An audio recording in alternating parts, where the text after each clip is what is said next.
So it is very important never to spend your money before you actually earn it, because you think money is coming, so you now lavish the little one you have and even run into debt waiting for this one to come, so you use it and settle it. You can never rise financially like that. The next thing I want to say is lack of planning. If you don't plan your finance, you will never rise financially. This is the truth. And a very ancient wisdom that we can draw from is found in the book of Genesis chapter 41, where Pharaoh had a dream and saw 7 fatted calves coming out of the water and feeding on a meadow. And before you knew what was happening, another set of 7 lean cows came out and consumed or swallowed up the fatted ones. Now, this is important. That story is not just a story, it is a revelation. It shows us that nothing is permanent. No state, no situation is permanent. That you have money, influx of money today, doesn't guarantee the fact that it will always come. What you do with what you have today determines what is waiting for you in the future. If you want your financial future to be stable and bright, make use of what you have today judiciously. Don't spend it all. When Joseph came to interpret this dream to Pharaoh, Joseph said, the fact that you've seen this dream twice shows that it is certain that it will come to pass. You can't run away from it. Joseph told Pharaoh that the 7 fatted calves represent 7 years and the lean ones also represent another 7 years. There is a season in your life where you are going to have more than enough money, influx of money. But never be fooled to think that money will always come. And somebody must have had an opportunity in the past that he saw money kept coming, but he thought money was going to keep coming forever. But what you don't know is that it is seasonal. So if you make use of one season very well, it can lead you to another good season. If you can save when money comes and invest, then the future is guaranteed. If you can't, you are eating the future. Some people have eaten their future today. In fact, some people have eaten their future in the past, and now they are in that future that they have already eaten. This is why God said, I will restore to you the years the cankerworms have eaten, the years the palmer worms have eaten, the years the caterpillar has eaten, the years that the locusts have eaten.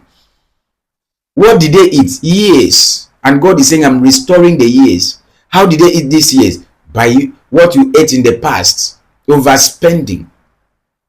Wasting your time in the past. Not doing what you should have done or doing what you shouldn't have done in the past. It eats into your future. Don't spend your money before you earn it, but again, plan your finance. Joseph told Pharaoh, what you are going to do is establish banks in various cities and begin to store up, begin to save. Some of us are in a season where we have more than enough, but we are squandering it. Now you have people working for you and it's like you are very vibrant. You are agile. Everything is working as planned now. But how are you securing your future by your actions today? Are you actually ruining your future or you are securing it? Joseph told Pharaoh, allocate every 20% of what comes into your hand to the future. Save 20% for your future. Take away 10% of it and give it to God. We call it tithe. Paying of tithe is a principle that not even you nor any social media influencer can stop, because this principle comes from God himself. Anybody can argue that you are not supposed to pay tithe, but let me ask you, do you really love God? Because if you do, you should at least do something that will support his kingdom, because it is in the best interest of the kingdom when you pay your tithe. You are also telling God that you want his kingdom to be effectively run by offering that your 10%. If you love God, you should at least give God 10% of whatever you earn, because it is he who gave you the power to make wealth. So you are not paying because you are compelled to. You are paying because you love him. You see, there are two different things. You love God so much that you want to let go of your 10% just for the sake of his kingdom. And actually, maybe I should say it this way, that we don't pay tithe in order to be blessed. We pay tithe because we are blessed. Tithe is a proof that you are blessed. But let me also tell you, tithe opens more doors for you. If God said it, that I will rebuke devourers for your sake and open the windows of heaven for you, he will do it. It doesn't matter if he said it in the Old Testament, he will do it even in the New. There has never been a point in time that you own it all. Every resource that comes into your hand is actually entrusted to you as a custodian. You are a custodian of it. You are not the owner. Take a cue from when God gave Adam the Garden of Eden. Adam didn't own the garden. He was only a custodian of it. And that's what happens. You are supposed to be a custodian of the resources God releases into your life. And so that's where the place of stewardship comes to play. So you are supposed to be a good steward.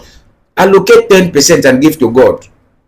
But never cheat yourself. When you give 10% to God, also take out 20% or more, a little more, and save for your future. Just like Joseph recommended to Pharaoh. Now, this 20% that you are saving is actually for an investment. It is not to leave it in the bank, because if you leave any money in the bank for long, it loses value. Except if you are saving it into some special bank accounts. But if you are just going to dump it in one account and leave it there, if you leave it for long, it will lose value, because money keeps losing value. So save it in order to invest. Take another 20% and use it for charity work. Be a blessing to people around you. Give, and it shall be given unto you. Good measure, pressed down, shaken together, and running over shall men bring into your bosom. Because at the end of the day, it is better to make impact than to make money. Make sure you save a portion of your income and use it to be a blessing to people around you. There are needies around you. God told the children of Israel, he said, when you want to harvest your land, make sure you leave some things. They don't harvest everything completely, so that if strangers or visitors visit that land, they will see something to take home. If nothing flows out of your life to be a blessing to somebody around you, then something is wrong somewhere. Something is amiss. Anyone who is a blessing to the poor will definitely be blessed. That's what the Bible teaches. Plan. Now you have taken 10% to God.